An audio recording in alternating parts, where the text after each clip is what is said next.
सभी फ्रेंड्स को मेरा नमस्कार।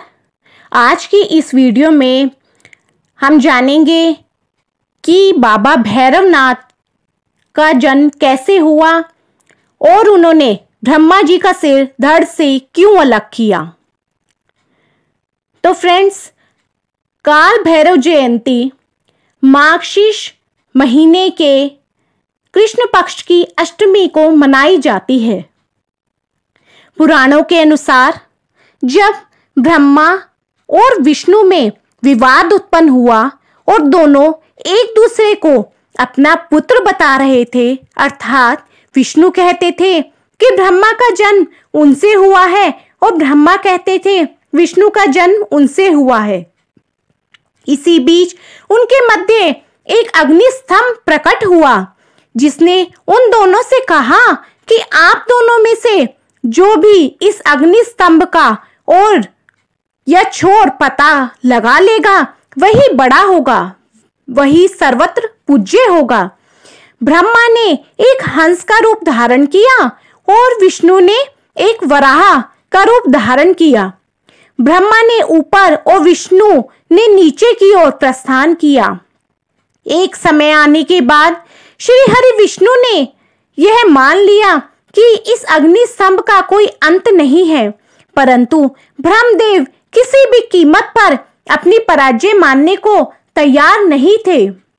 कुछ ऊपर पहुंचने पर उन्हें वहां केतकी नामक एक पुष्प मिला। उन्होंने उससे कहा कि यदि तुम मेरा समर्थन करो तो मैं तुम्हें सबसे महत्वपूर्ण पुष्प की उपाधि प्रदान करूंगा। केतकी ने ब्रह्मा जी की ये बात स्वीकार कर ली और उस पुष्प को लेकर ब्रह्मदेव वापस नीचे आ गए।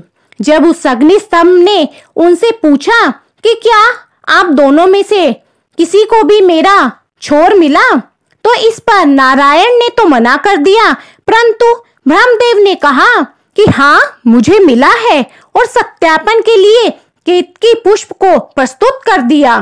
केतकी ने भी ब्रह्मदेव का समर्थन किया। तब उस अग्नि स्तंभ ने एक पुरुष की आकृति ग्रहण की और प्रकट हुए महाकाल महारुद्र भगवान शिव। उन्होंने ब्रह्मदेव से कहा कि आप असत्य बोल रहे हैं और ब्रह्मा को असत्य भाषण के लिए कभी भी ना पूजे जाने का श्राप दिया और केतकी के असत्य भाषण के लिए उसे अपनी पूजा में प्रयोग में लाए जाने से निषेध कर दिया। तब ब्रह्मदेव ने क्रोधित होकर भगवान रुद्र को अपशब्द कहना प्रारंभ कर दिया और स्वयं को सबसे बड़ा बताने लगे। उस समय ब्रह्मदेव पंचमुखी होते थे। तब भगवान शिव को आभास हुआ कि ब्रह्मदेव में अहंकार व्याप्त हो रहा है और सृष्टि के रचना में यदि सृष्टि रचना से पूर्व ही अहंकार व्याप्त हो गया तो असमय ही संपूर्ण सृष्टि अहंकार के भाव से ग्रसित हो जाएगी। इसलिए उन्होंने अहंकार रूपी ब्रह्मदेव के उस पांचवें सर को काटने का निर्णय लिया। परंतु इसमें भी एक समस्या थी। भगवान शिव इस बात को जानते थे कि यदि उन्होंने ब्रह्मदेव का सिर काटा तो उन्हें ब्रह्म हत्या का दोष लगेगा, और यदि उन्हें ब्रह्म हत्या का दोष लगा और उसमें उलझकर वो त्रिमूर्ति से अलग हो जाएंगे और असंतुलन व्याप्त हो जाएगा। इसी कारण सर्व सामर्थ भगवान रुद्र ने अपने ही अंश से एक ऐसे विकराल गण को उत्पन्न किया जो कृष्ण वर्ग के थे, अस्थियों के आभूषणों से सुशोभित थे। उस दिव्य पुरुष को देखकर और उनकी गर्जना को सुनकर ऐसा लगता था मानो लाखों भयानक काले मेघों ने जीवंत रूप लेके गर्जना की हो।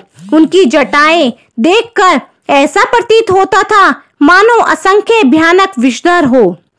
उनके मस्तक पर श्वेत त्रिपुंड की 3 रेखाएं ऐसी लगती थी मानो चंद्रमा ने उनके ललाट पर सुशोभित होने के लिए स्वयं को 3 टुकड़ों में विभक्त कर दिया हो। उन पर परम उग्र देवता की लंबी भुजाएं ऐसी लगती थी मानो लोह स्तंभ हो। उस महाकाय महाबाहु गण को भगवान शिव ने स्पष्ट शब्दों में कहा कि ब्रह्मदेव के 5वें सर का छेदन कर दो। इतना सुनते ही उस वीर ने आव दिखाना था अपने नाखून के एक ही प्रहार से ब्रह्मा का 5वां सर उखाड़ लिया, परंतु वो सर उनके हाथ में ही चिपक गया। जब उन्होंने भगवान शिव से इसका कारण पूछा तो उन्होंने कहा कि ये केवल ब्रह्मा का सिर नहीं है, अपितु ब्रह्म हत्या है। इस ब्रह्म हत्या के फलस्वरूप तुम्हें श्रापित होना पड़ेगा। उन्होंने कहा कि तुमने ब्रह्मा के सिर को काटकर इस सृष्टि की अहंकार से रक्षा की है, अतः आज से तुम्हारा नाम भैरव होगा। तुम जाओ और ब्रह्मा के इस सिर को लेकर सृष्टि में विचरण करो, और जहां भी ये सिर तुम्हारे हाथ से छूट जाएगा वहीं तुम रुक जाना और स्थापित हो जाना।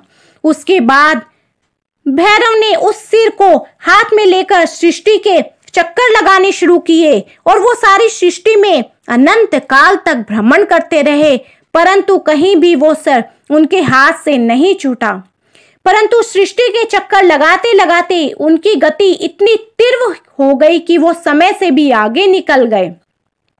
तब भगवान नारायण के कर्ण कुंडल गिरे और काशी नगरी स्थापित हुई।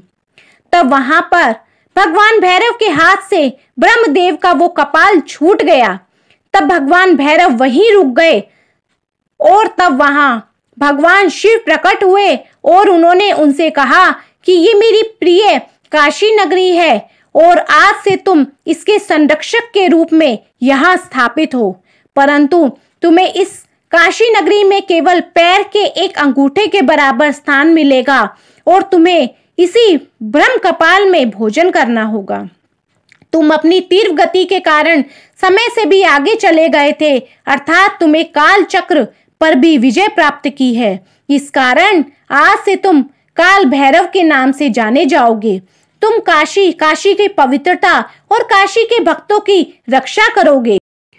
जिस जगह पर वो अग्नि स्तंभ प्रकट हुआ था वो जगह आज के समय में अरुणाचल प्रदेश में स्थित है, और जिस स्थान पर ब्रह्मा का कपाल छूटा था वो जगह आज के समय में वाराणसी स्थित कपाल मोचन तीर्थ है।